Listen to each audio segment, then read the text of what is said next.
सर्वेभ्यो देवेभ्यो नमः।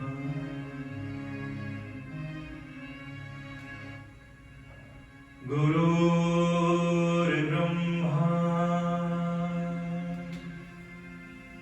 गुरुर्विष्णु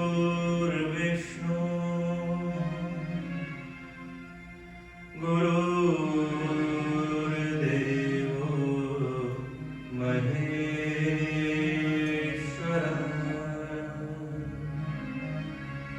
गुरुः साक्षात्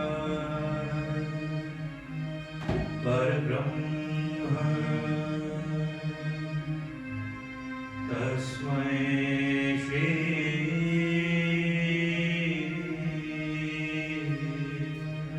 गुरुवे नमः। भवानी शंकरो वन्दे श्रद्धा विश्वास रूपिणो याभ्यां विना न पश्यन्ति सिद्धाः स्वान्तः स्थमीश्वरम्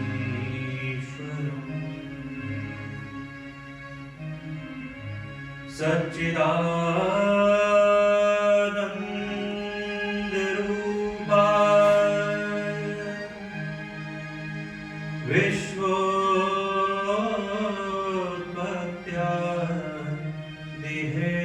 विश्वोत्पत्त्यादिहेतवे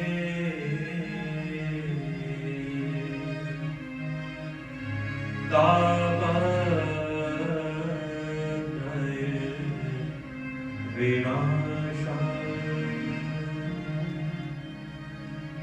श्रीकृष्णाय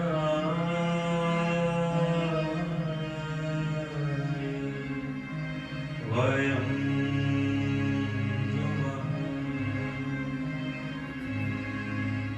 श्रीकृष्णाय वयं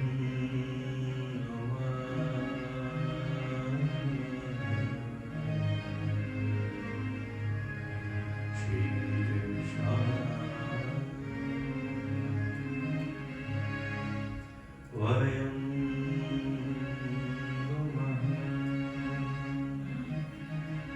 बोलिए श्री वृंदावन बिहारी लाल की जय। श्री भागवत भगवान की जय। नमः पार्वती पतये हर हर महादेव हर हर महादेव हर हर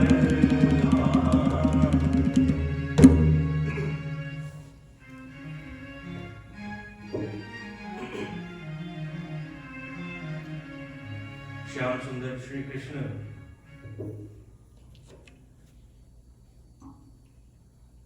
इन गोकुल वासियों का सौभाग्य बनकर गोकुल की धरती पर प्रकट हुए।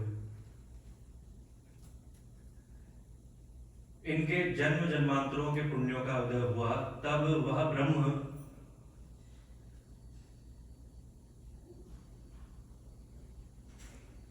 जो जिसका कोई नाम नहीं है, जिसकी कोई पहचान नहीं है, कोई संकेत नहीं है, कोई व्यवस्था नहीं है उसे जानने की, उसे समझने की, क्योंकि बड़े बड़े ऋषि मुनि बड़े बड़े देवर्षि, ब्रह्मर्षि, ब्रह्मज्ञानी जन्म जन्मों की तपस्या के बाद भी जिसे जान ना पाए, जिसे समझ ना पाए, जिनके जीवन में ब्रह्म साक्षात्कार न हुआ, आज वह ब्रह्म स्व इच्छा से गोकुल की धरती पर जन्म लेता है। न जाने कौन से पुण्य रहे होंगे इन गोकुलवासियों के। किसी ने पूछा भगवान को कि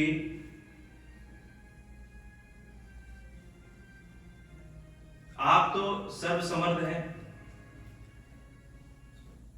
अखिल कोटि ब्रह्मांडों के जगत नियंता है, और आपको अवतार लेने का जब समय आया तो आपने गोकुल की ही धरती को क्यों चुना? श्री भगवान ने कहा, देखो जैसे तुम वेकेशन पर जाते हो ना, तो वैसे मुझे भी वेकेशन पे जाने का मन होता है। ये श्री भगवान की वेकेशन है। क्यों? क्योंकि जब कोई बहुत बड़ा अधिकारी, कोई बहुत इन्फ्लुएंशियल, बहुत पावरफुल कोई पर्सन हो, तो जब वो अपने कार्यालय में होता है, जब अपने ऑफिस में होता है, जब ऑन ड्यूटी होता है, तो जितने भी लोग उससे मिलने आते हैं वो किसी न किसी कार्य को लेकर के आते हैं, किसी न किसी कामना को लेकर के आते हैं। वो उस व्यक्ति से मिलने नहीं आते, उस पद में जो व्यक्ति बैठा हुआ है उस पद से मिलने आते हैं। ऐसे ही वैकुंठ में शिव भगवान के पास जितने भी देवी देवता, ब्रह्मा जी, शिव जी, यक्ष, गंधर्व, किन्नर आदि जितने भी जब शिव भगवान के पास जाते हैं तो कोई ना कोई कामना लेकर के ही जाते हैं। कभी स्वर्ग छिन जाता है इन देवताओं का तो शिव भगवान के पास पहुंचते हैं। कभी अमृत प्राप्त करना हो, स्वर्ग प्राप्त करना हो, अमृत प्राप्त करना हो, तब शिव भगवान के पास पहुंचते हैं। कोई ना कोई कामनाओं के साथ ही पहुंचते हैं। और ऐसा कोई बहुत इन्फ्लुएंशियल, बहुत पावरफुल व्यक्ति ऐसे लोगों से बार बार जब मिलता है तो उसके दिमाग का बोझ भी बढ़ जाता है, तो फिर वो सोचता है कि अब थोड़ा रिलैक्स किया जाए। तो ऐसे गोकुल की धरती पर शिव भगवान आए। क्यों? गोकुल का अर्थ होता है इंद्रियों का समूह। गो का अर्थ होता है इंद्रिया, कुल का मतलब समूह। तो ये जो लोग हैं, गोकुलवासी जो है, ये इंद्रिय प्रधान है।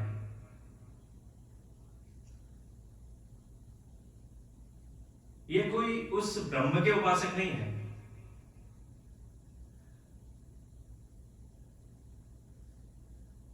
ये भगवान को अपनी आंखों से देखना चाहते हैं, उनकी वंशी की धुन को सुनना चाहते हैं,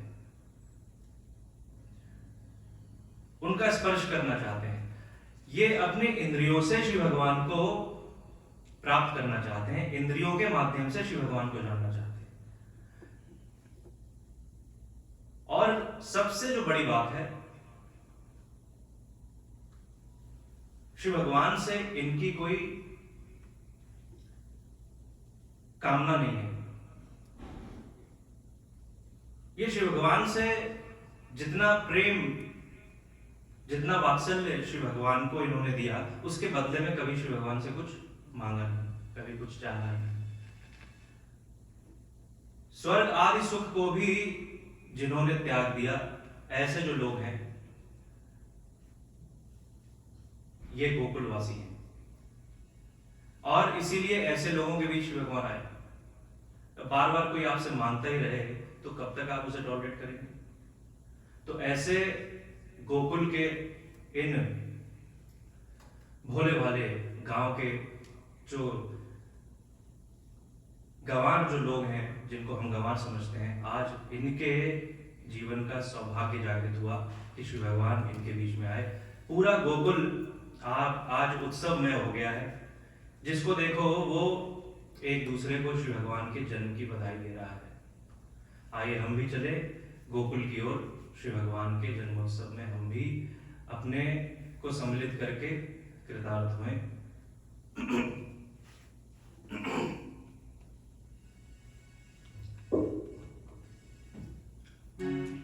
छुम छुम बाजे घूंघरिया,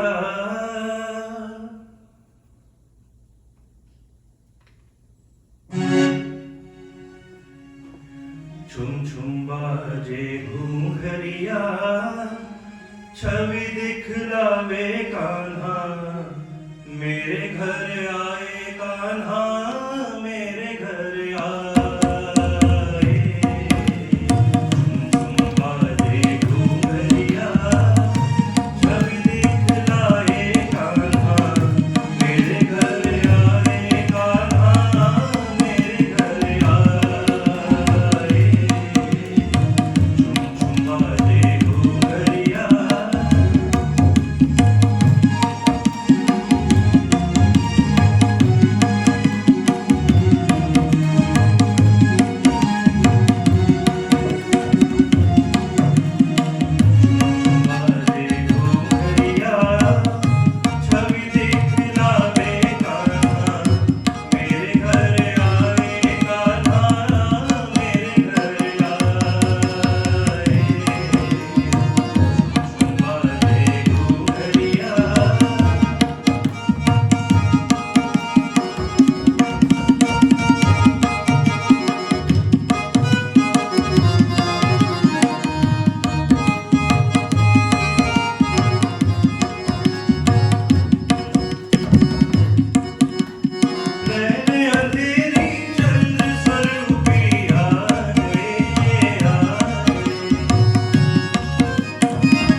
विश्वोत्पत्त्यादेहे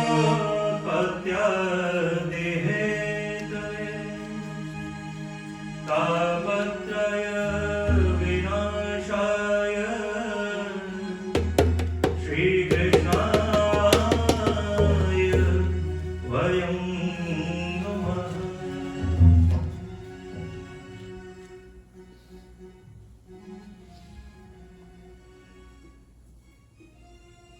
श्रीमद् भागवत की जो कथा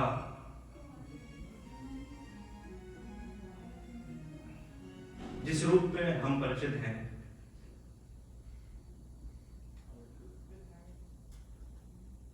श्रीमद् भागवत का अर्थ, ये श्रीमद् भागवत है। भागवत का अर्थ होता है जो भक्त। यह कथा भक्त प्रधान है, ये भगवत प्रधान नहीं है। श्रीमद् भगवत गीता है, श्रीमद् भागवत पुराण है, दोनों में बड़ा फर्क है।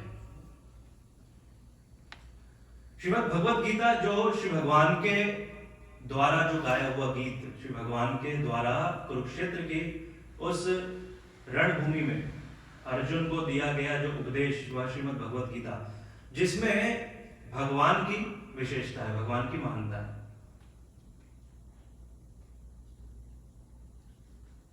लेकिन श्रीमद् भागवत में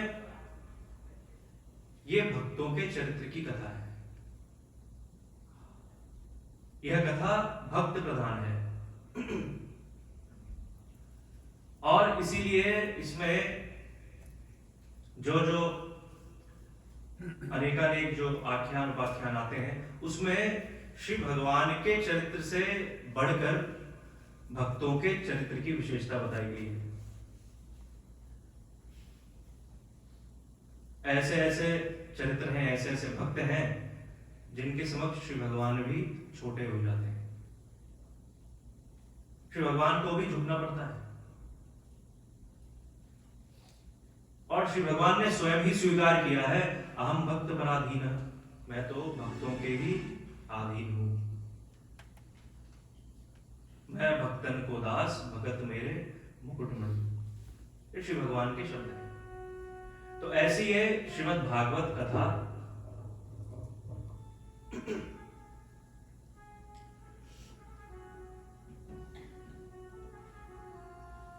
श्रीमद् भागवत कथा का यह जो ज्ञान, सर्वप्रथम श्री भगवान ने पितामह ब्रह्मा को चतुश्लोकी भागवत के रूप में यह ज्ञान दिया। श्री भगवान का यह निज परिचय है, श्री भगवान का अपना जो गुण है, श्री भगवान ने पितामह ब्रह्मा को बताया, अपने बारे में अपना परिचय दिया। पितामह ब्रह्मा से यह ज्ञान प्राप्त हुआ नारद को। सरस्वती नदी के तट पर जब चिंतामग्न बैठे हुए थे श्री वेदव्यास, तब व्यास का मार्गदर्शन करते हुए नारद ने यह ज्ञान दिया श्री वेदव्यास को।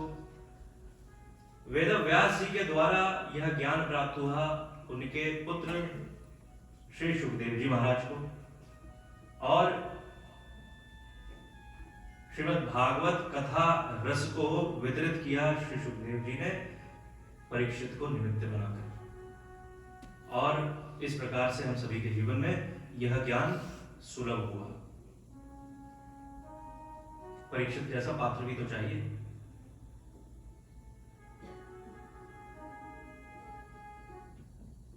यह तो एक श्रृंखला हुई, यह श्रृंखला तो है ही, लेकिन इसके अतिरिक्त भी यह ज्ञान बहुत लोगों को प्राप्त हुआ। बहुत लोगों ने इस ज्ञान का उपदेश समय समय पर युग युग में किया। ज्ञान वही है, उपदेशक बदल गए, श्रोता बदलते गए, ज्ञान वही है।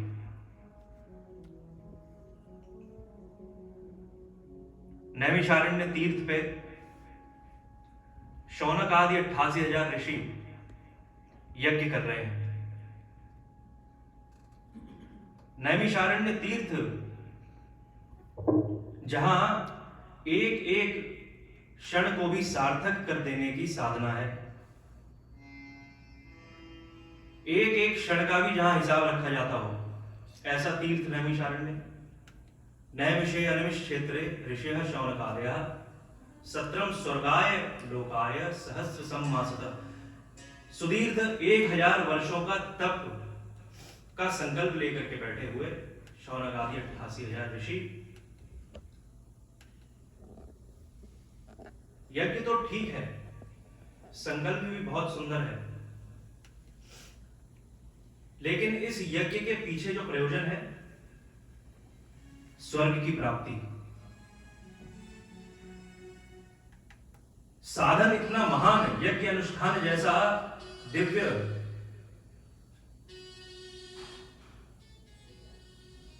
वह साधन, लेकिन उस साधन के पीछे जो साध्य है, उसके पीछे का जो प्रयोजन है, स्वर्ग की प्राप्ति। स्वर्ग भी कोई प्राप्त करने की वस्तु है।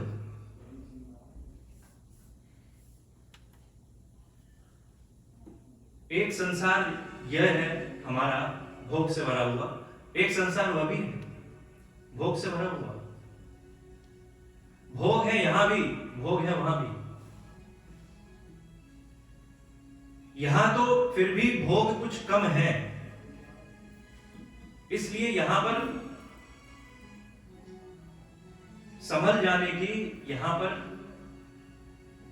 हमारे कल्याण की संभावना बनी हुई है फिर भी।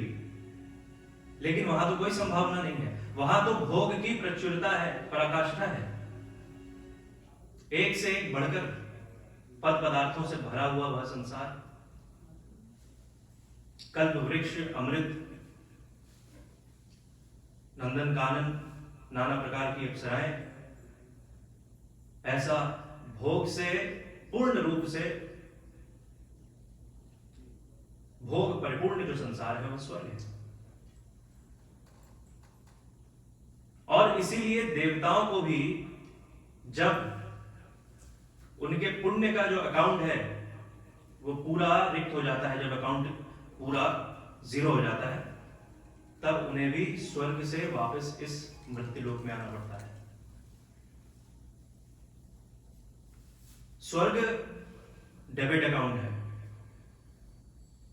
प्रतिक्षण जहां आपके पुण्य क्षीण होते हैं, क्षीणे पुण्य मर्त्यलोकम विशंति।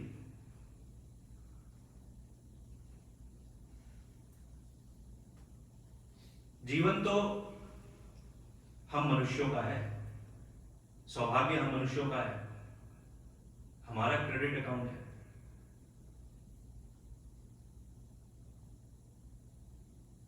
हमारे जीवन में पुण्य क्षीण नहीं होते, हमारे पुण्य प्रारब्ध बन जाते हैं, और जब हमारे पुण्य, जब हमारा डिपॉजिट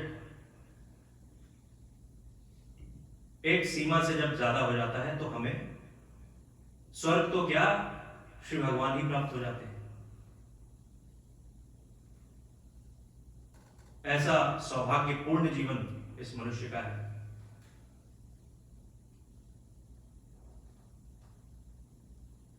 कुछ अस्तित्व है हमारा, कुछ संभावनाओं को लेकर के हम आए हैं। हम परिचित नहीं हैं उनसे, अपनी संभावनाओं को हमने जाना नहीं है, लेकिन संभावनाएं तो हैं।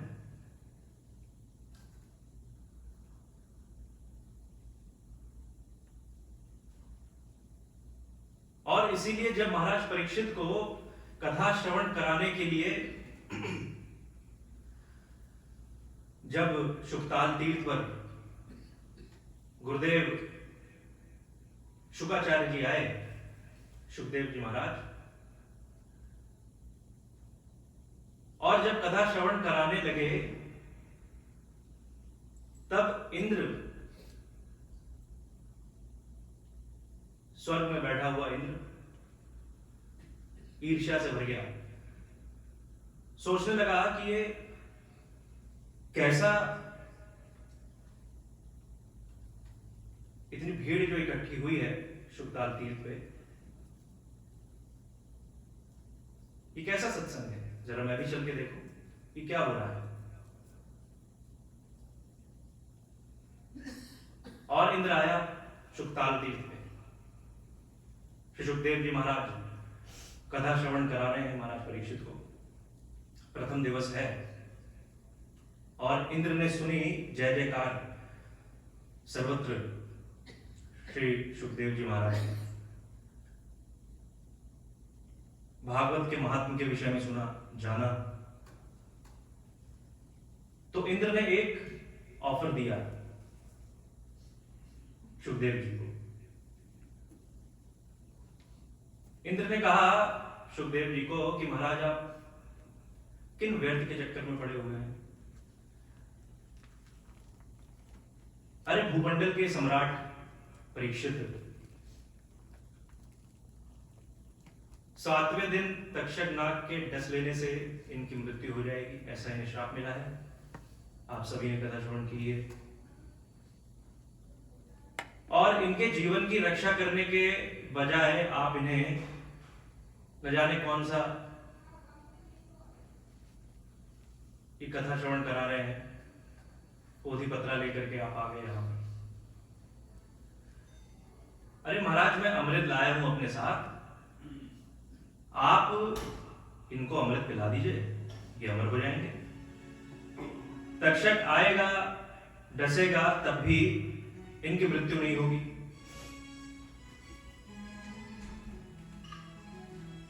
सुखदेव जी महाराज ने कहा इंद्र को, इंद्र मैं तुम्हें बहुत अच्छी तरह से जानता हूं।